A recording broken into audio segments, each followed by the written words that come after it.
공관복음에는 예수님께서 마귀에게, 사탄에게 시험받은 일이 기록되어 있습니다.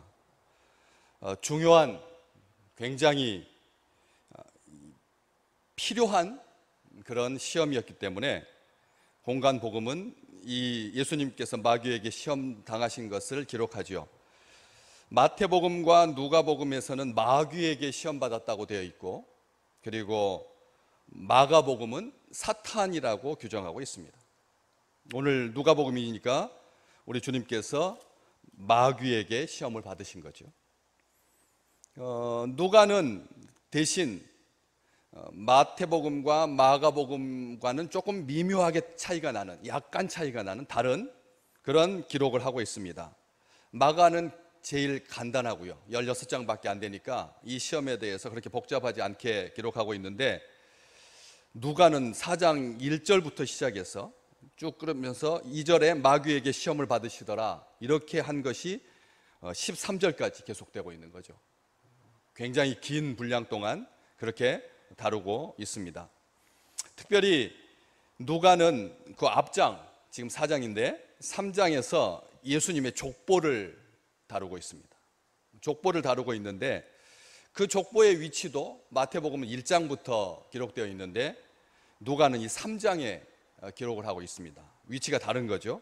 또 형식도 다르고요. 족보의 형식이 다른데, 마태는 아브라함부터 차근차근 내려와 가지고 예수님이 오셨다, 14대씩 해서 예수님께서 오셨다, 이렇게 기록을 하고 있고, 누가는 예수님으로부터 시작해 가지고 아브라함을 거쳐서 아담까지 기록되어 있습니다. 그 위는 하나님이시고, 그래서 3장 보시면 38절에 그 위는 에노시요, 그 위는 셋이요, 그 위는 아담이요, 그리고 그 위는 하나님이시다, 이렇게 3장을 마무리하고 있죠. 왜 족보가 밑으로 내려오는 마태복음의 족보하고 다르게 누가는 밑에서부터 위로 올라갈까, 왜인가 질문을 할 수가 있죠. 보통 족보는 위에서부터 아래로 내려오잖아요. 어느 나라든지 족보는 위에서부터 아래로 내려오는데 누가만 거꾸로 거슬러 올라가고 있습니다. 왜 그럴까? 이유는 오늘 말씀이 그 답을 해주는 거죠. 아담과 예수님 둘 다 시험을 받으셨다. 에덴 동산에서 하와가 아담과 함께 마귀의 시험을 받았죠. 예수님도 지금 마귀에게 시험을 받고 계시고요. 그런데 아담은 어떻게 됐습니까? 실패했습니다. 사탄의 시험에 넘어갔습니다. 그래서 결국은 불순종하게 되고 하나님께 심판과 사망이 온 땅을 덮게 되었죠. 하지만 하나님께서 둘째 아담, 이 표현이 참 중요한 겁니다. 예수님을 왜 둘째 아담이라고 하시나? 둘째 아담, 그리고 마지막 아담, 둘째이면서 마지막 아담 되시는 예수께서 아담의 죄값을 치르게 하셨습니다. 하나님이.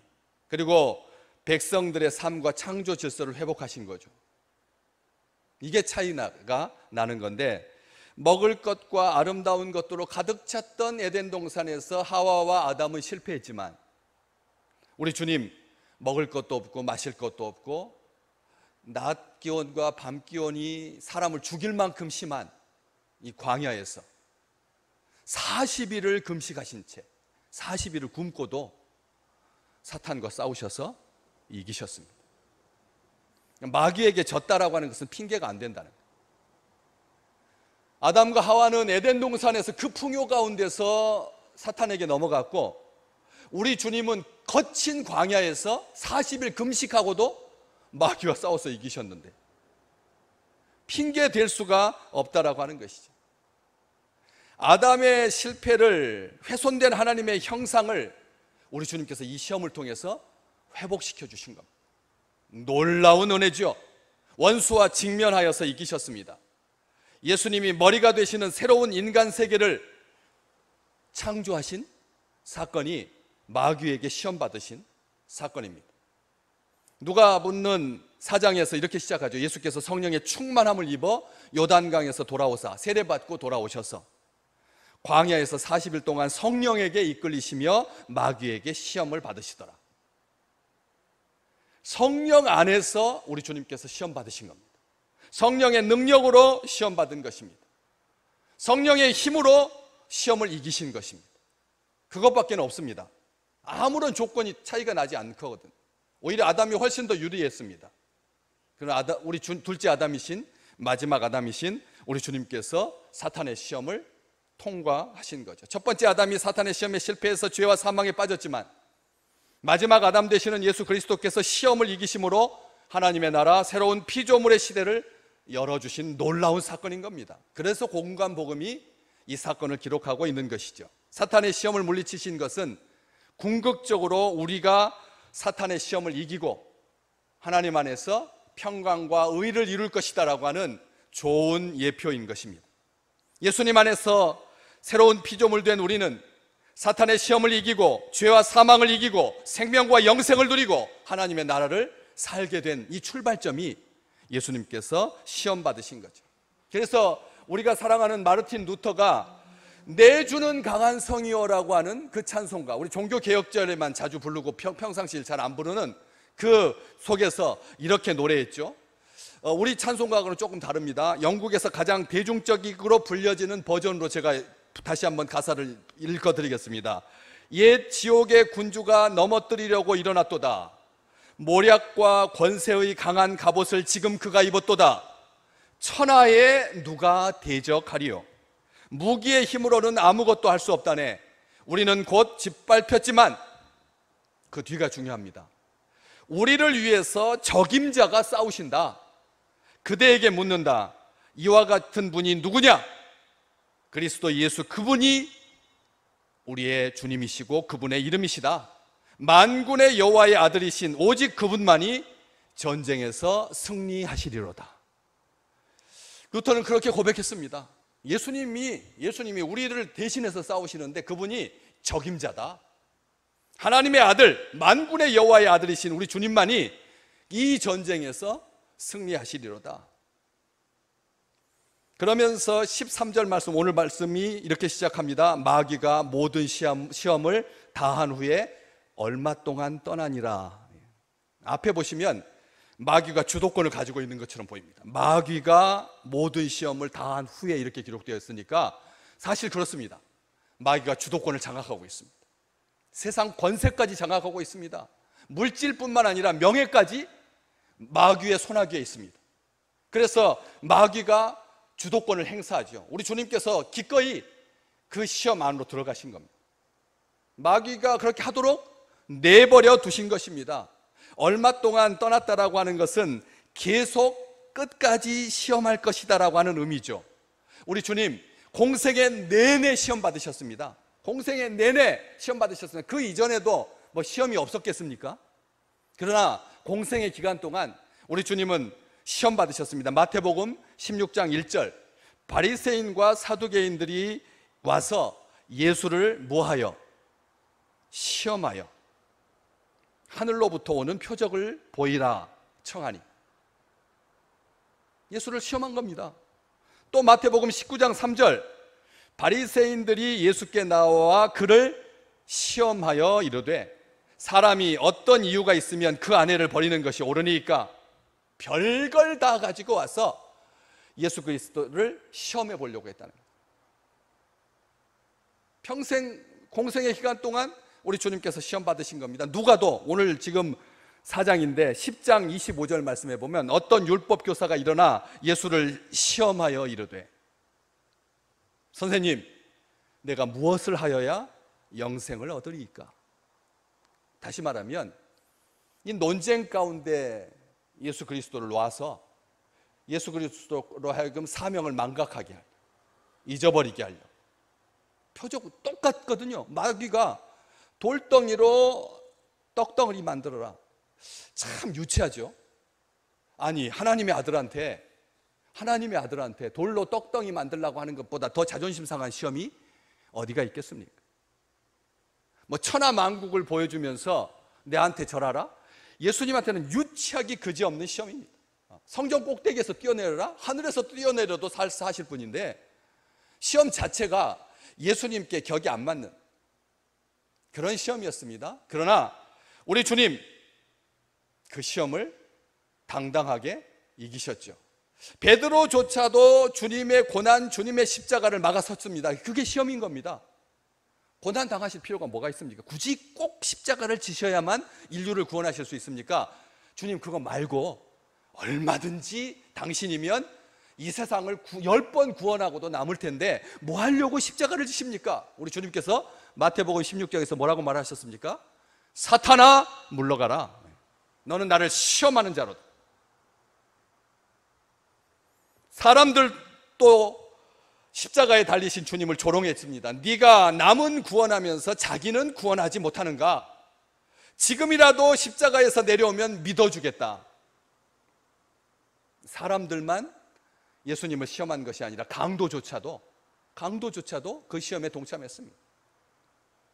계시록에 보면 마귀는 온 천하를 꿰는 자라고 했습니다. 온 천하를 꿰는 자, 유혹하는 자, 미혹하는 자, 시험하는 자라는 뜻입니다.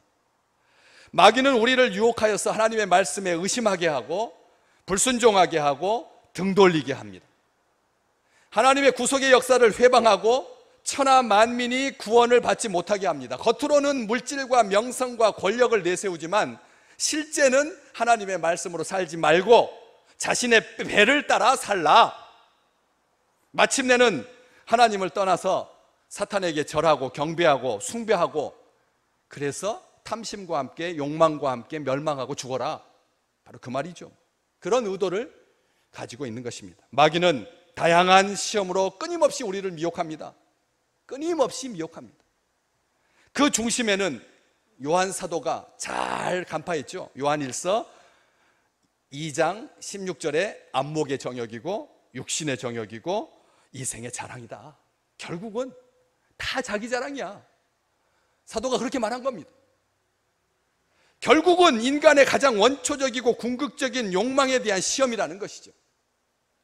마귀는 하나님께서 주신 능력과 권위를 하나님의 영광이 아니라 본인과 다른 목적을 위해서 사용하도록 인류의 역사에 똑같이 시험합니다. 다양하게 변형되었지만 교묘하지만 온 천하를 꿰기 위해서 마귀가 그 속에 심어놓은 씨앗은 그거 하나밖에 없습니다. 육신의 자랑, 안목의 정욕, 이생의 자랑. 영적 전쟁은 날마다 장소를 가리지 아니하고 시도 때도 없이 일어나고 있습니다. 말 그대로 전쟁입니다. 전쟁은 느슨한 전쟁 없습니다. 쉽고 편한 전쟁? 우리 인류 역사상 그런 전쟁은 없었습니다. 이스라엘이 6일 만에 아랍권과 싸워서 이겼습니다. 6일 전쟁이니까 쉬울 것 같습니까? 안식일 날 진창 두드러 맞았습니다. 얼마나 많이 피해를 보고 얼마나 많이 죽었는지 모릅니다. 쉬운 전쟁은 하나도 없다니까요. 안식이 끝나고 나서 6일 만에 이긴 거지. 그래서 2억이 넘는 그런 사람들을 상대로 전쟁이 이긴 것이지 쉬운 전쟁은 하나도 없다는 것입니다. 마귀는 집요하고 맹렬하게 공격합니다. 우는 사자, 오죽했으면 우는 사자처럼 처절하게 울부짖으면서 맹렬한 기세로 삼킬 자를 찾는다 했겠습니까? 마귀는 지독한 회방꾼입니다. 마귀의 시험에서 이기지 못하면 사람들은 비참해집니다. 종노릇하게 됩니다. 그것으로 끝나지 않습니다. 결국은 망합니다. 죽습니다. 마귀는 파괴자이기 때문에 사사건건 회방하러 든다는 거예요. 회방꾼입니다. 회방꾼. 신앙이 조금 나아가려고 하면, 믿음이 조금 나아지려고 하면 끊임없이 회방해서 하나님 앞에 나가지 못하도록 막는 것이 사탄이라고 하는 것이죠. 육신의 연약함으로 말미암아 빠지게 된 많은 시험이 있습니다. 애매히 고난 당하기도 합니다. 우리에게 그렇지만 우리가 감당할 수 없는 시험을 허락하지 않으시는 분이 계십니다. 우리 하나님이십니다. 여러분, 자녀들을 시험해 보신 적 있나요? 자녀들을 테스트해 보는, 언제 시험을 해보신, 어떤 방법으로 시험을 하신, 나를 사랑하나? 안 사랑하나? 나를 사랑하나? 안 사랑하나? 그렇게 시험을 하죠. 해보지만 그 시험이 그 자녀를 죽일 때까지 시험합니까? 다들 마음을 옹골치게 먹고 아들을 강하게 키우기 위해서 안 보이게 딱 숨어가지고 제가 어떻게 현명하게 나를 찾나. 하지만 걔가 못 찾고 울먹울먹하면 그때 마음이 어떻게 되나요? 마음이 금세 녹아서 시험이고 뭐고 상관없이 얼른 가서 안아주죠. 안 그렇습니까? 이게 육신의 부모 마음 아니겠습니까? 하물며 우리의 존재의 근원이신 하나님께서 우리가 시험당할 때 그냥 놔두시겠느냐는 거예요. 다니엘이 시험당할 때 하나님께서 그냥 놔두셨습니까? 아닙니다. 사자의 입을, 날카로운 이빨을 천사를 보내셔서 막으셨습니다. 당신이 내려오셔서 막으셨다니까요. 사자 굴 속에서 밤새껏. 아니, 우리 하나님께서 사자굴에 밤새껏 갇혀 있어야만 하시는 분입니까? 풀무불 속에서 평상시 입보다 7배나 뜨거운 불 속에서 사랑하는 사람들과 다니엘과 메삭과 사드락과 아벳느고와 함께 우리 주님께서 함께 시험 당하셨잖아요. 시험을 이기게 하신다는 거예요. 야고보 사도는 그래서 1장 13절에 하나님은 아무도 시험하지 않으신다. 하나님은 아무도 시험하지 않으신다. 반드시 시험 당할 때 피할 길을 열어주신다라고 고린도전서 10장 13절. 하나님은 반드시 피할 길을 열어주신다고. 넉넉히 이기게 해주신다고. 주의 백성이 이기지 못할 시험은 없다고 사도를 통해서 편지하셨습니다. 사랑하는 성도들이요, 마귀가 마치 주도권을 행사하고 있는 것처럼 보입니다. 오늘 본문 말씀에 마귀가 모든 시험을 다 한 후에 자기가 충분하게 다 시험하고 나서 아주 흡족하게 기분 좋게 얼마 동안 떠나니라 했지만, 마태복음 똑같은 이 시험당하시는, 예수님께서 시험당하시는 사건을 기록하고 있는 마태복음 4장 10절에서부터 11절 말씀에 보면 이렇게 기록되어 있습니다. 이에 예수께서 말씀하시되, 뭐라고요? 사탄아 물러가라. 우리 주님께서 사탄아 물러가라 명령하셨기 때문에 마귀가, 사탄이 물러간 거지 지가 이제는 알아서 물러간 게 아닙니다. 다시 축복합니다. 우리가 명령해야지 사탄은 물러갑니다. 우리가 명령해야지 사탄이 물러간다니까요. 나사렛 예수 그리스도의 이름으로 명하노니 사탄아 물러가라 외쳐야지 사탄이 물러가지, 지가 알아서 완급을 조종하도록 내버려 두지 말라는 말이에요. 사탄이 지가 알아서 진출입을 결정하도록 놔두지 말라는 거예요. 우리 주님께서 명하셨기 때문에 사탄이 도망간 거지, 사탄이 지가 알아서 빠진 게 아니라는 겁니다. 사탄아 물러가라 기록되었을 때 주 너의 하나님께 경배하고 다만 그를 섬기라 하였느니라. 이에 마귀는 예수를 떠나고 천사들이 나와서 수종드니라. 아멘. 우리 가정에서 예배드리는 식구들 크게 아멘 하십시오. 아멘. 천사들이 수종든, 마귀가 떠나고. 시험이 예수님께 온 것이 아니라 예수님이 시험 안으로 들어가신 겁니다.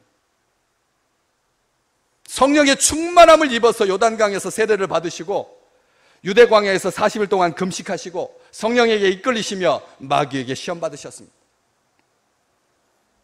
예수님은 시험의 희생자가 아닙니다.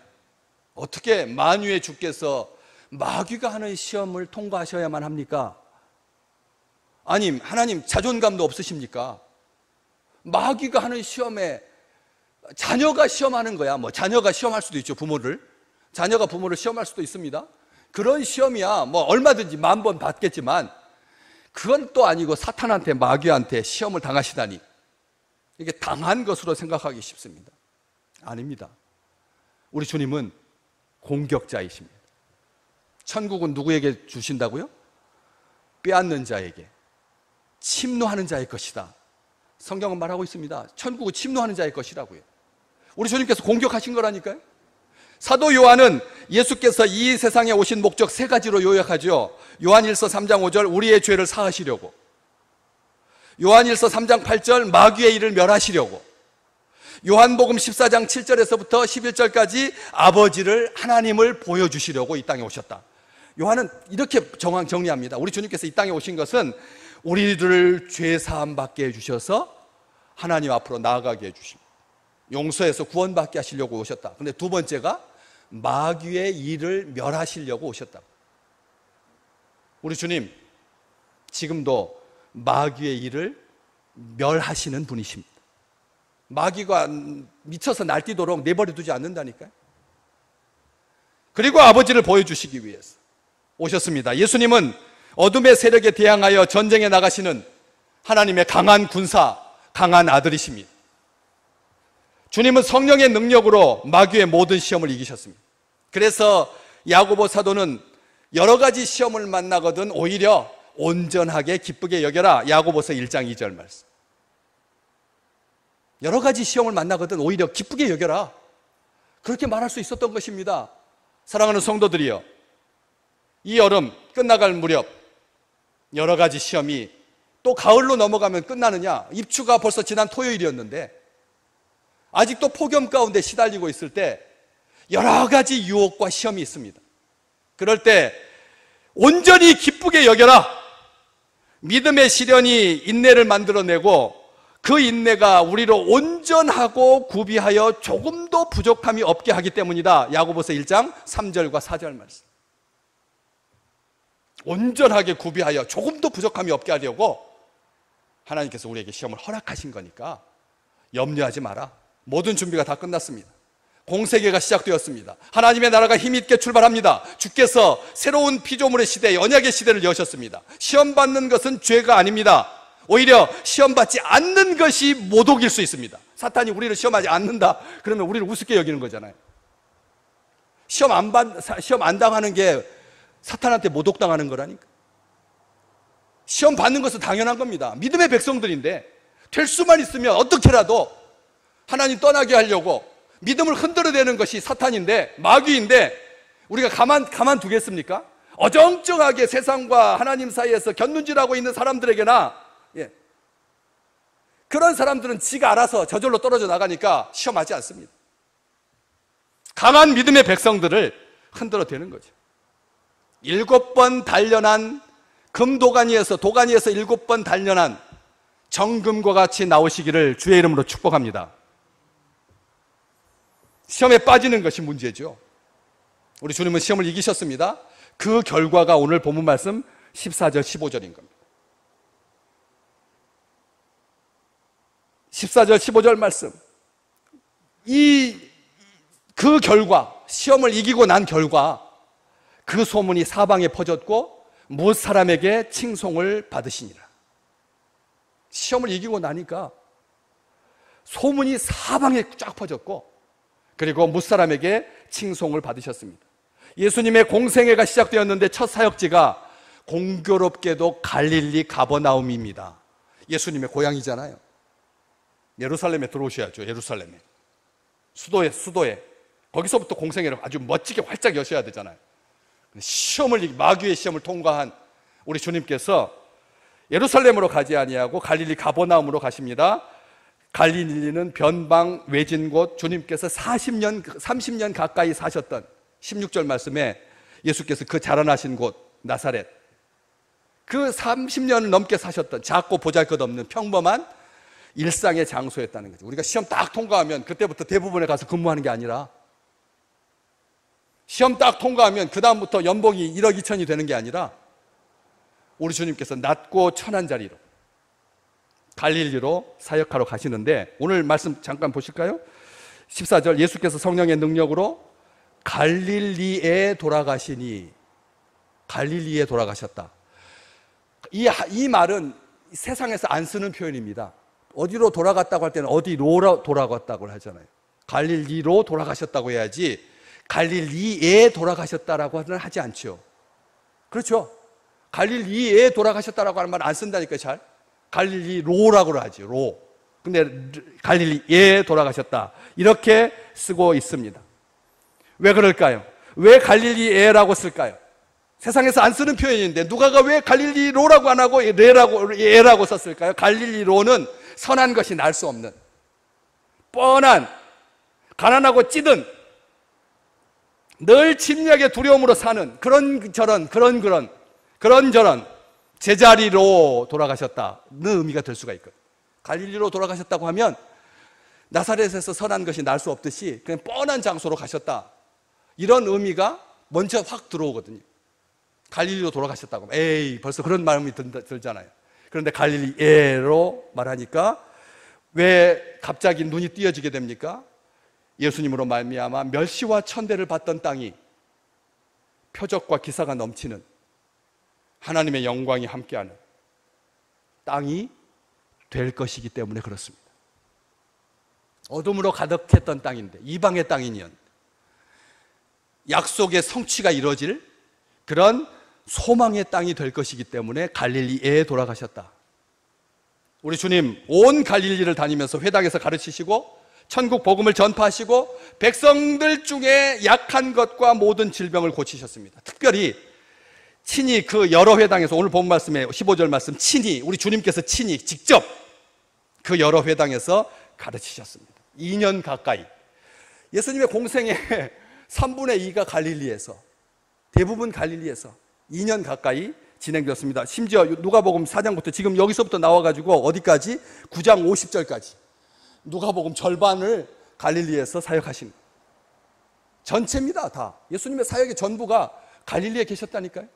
요즘 우리 탈북하신 분들이 나라에서 정해준 데 가서 살거든요. 서울에서 살 수 없습니다. 무조건 다 서울에서 살고 싶겠죠. 그런데 다 정해준 도에서 가서 삽니다. 우리가 생각할 때 조금 짠한 느낌이 들죠. 왜요? 왜?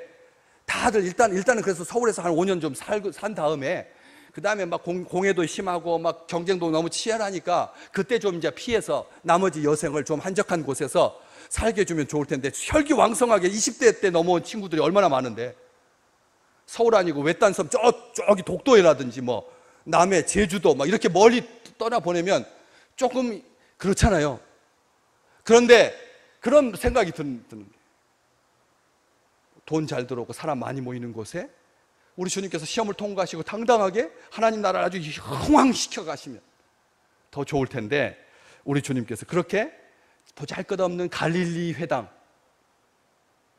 가르치십니다. 유대인 사회에서 회당이 차지하는 비중은 지금도 중요합니다. 그렇지만 예수님 당시에도 결코 가볍지 않았죠. 유대인 사회에서 예배와 교육이 동시에 이루어지는 회당에서 예수님은 유대인들의 율법의 잘못된 해석을 지적하며 바르게 같이 가르치십니다. 너희 아버지는 이렇게, 너희들은 이렇게 들었지만, 아빠가 이가 싫으면 아들도 이가 싫이다, 이렇게 들었겠지만 나는 그렇게 말하지 않는다. 우리 주님께서 다 고쳐주셨습니다. 바르게 가르쳐 주셨습니다. 복음을 증거하시는 중요한 장으로 회당을 사용하셨죠. 사도들도 마찬가지고, 나중에 사도 바울도 회당에 가서 안식일을 지키고 말씀을 증거했거든요. 복음을 증거했습니다. 사람들은 주님의 입으로 나오는 바 그 은혜로운 말을 놀랍게 여겼습니다. 오늘 본문 말씀 쭉 넘어가서 22절에 그 입으로 나오는 바 은혜로운 말을 놀랍게 여겨 이르되 이 사람이 요셉의 아들이 아니냐 하면서 깜짝 놀랐다는 거죠. 서기관과 같지 아니하고 랍비들과 같지 아니하고, 진정 많은 사람들이 예수님을 칭송했습니다. 이유는 딱 한 가지입니다. 성령의 능력으로 하셨기 때문인 거죠. 14절과 18절. 성령의 능력으로 좋은 소문이 사방에 퍼지고 못 사람에게 칭송받으시는 주의 백성들, 아름다운 교회 되시기를 주의 이름으로 축복합니다.